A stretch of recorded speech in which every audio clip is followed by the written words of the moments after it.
ಪ್ರಜ್ವಲ್ ವಿರುದ್ಧ ಹೈಕೋರ್ಟ್ ನೀಡಿದ್ದ ಆದೇಶವನ್ನ ಉಲ್ಲೇಖಿಸಿದ್ರು ಎಸ್ಪಿಪಿ. ಪ್ರಜ್ವಲ್ ಅನರ್ಹತೆ ಮಾಡಿ ಹೈಕೋರ್ಟ್ ನೀಡಿದಂತಹ ಆದೇಶವನ್ನ ಉಲ್ಲೇಖ ಮಾಡಲಾಯಿತು.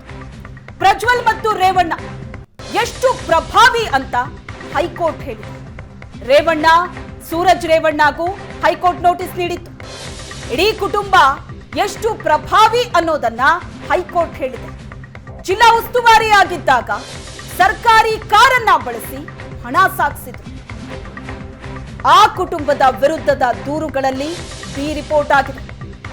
ಇಷ್ಟು ಪ್ರಭಾವಿಗಳಿಗೆ ಜಾಮೀನು ಸಿಕ್ಕರೆ ಸಾಕ್ಷಿಗಳ ಮೇಲೆ ಪ್ರಭಾವ ಬೀರ್ತಾರೆ. ಈ ಅಂಶವನ್ನ ಎಸ್ಪಿಪಿ ಉಲ್ಲೇಖ ಮಾಡಿದ್ರು.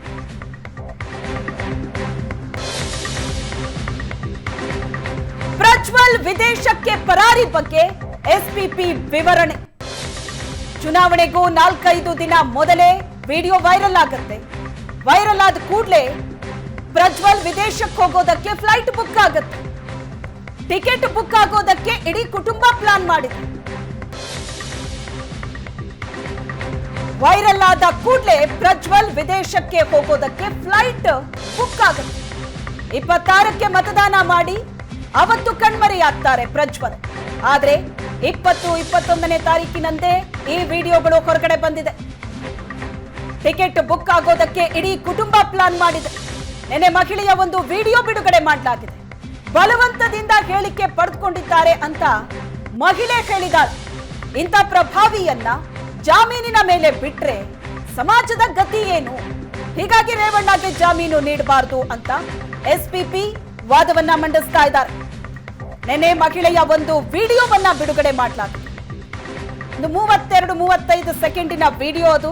ನನ್ನ ಯಾರು ಅಪಹರಣ ಮಾಡಿಲ್ಲ, ನಾನು ಎಲ್ಲಿಗೂ ಹೋಗಿಲ್ಲ, ಸಂಬಂಧಿಕರ ಮನೆಯಲ್ಲಿದ್ದೀನಿ, ನನಗೆ ರೇವಣ್ಣ ಆಗ್ಲಿ ಭವಾನಿ ರೇವಣ್ಣ ಆಗ್ಲಿ ಯಾರಿಂದಲೂ ಕೂಡ ತೊಂದರೆ ಇಲ್ಲ ಅಂತ ಹೇಳಿರೋ ವಿಡಿಯೋ ಇದು. ದಿಕ್ಕು ತಪ್ಪಿಸುವಂತಹ ಯತ್ನ ಇದು.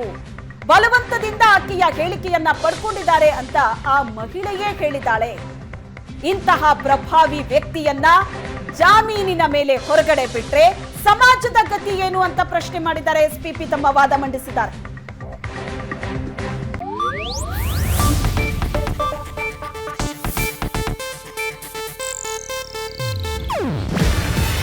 ಇದು ಏಷ್ಯಾನೆಟ್ ನ್ಯೂಸ್ ನೆಟ್ವರ್ಕ್ ಪ್ರಸ್ತುತಿ. ನೀವು ನೋಡ್ತಿದ್ದೀರಾ ಏಷ್ಯಾನೆಟ್ ಸುವರ್ಣ ನ್ಯೂಸ್.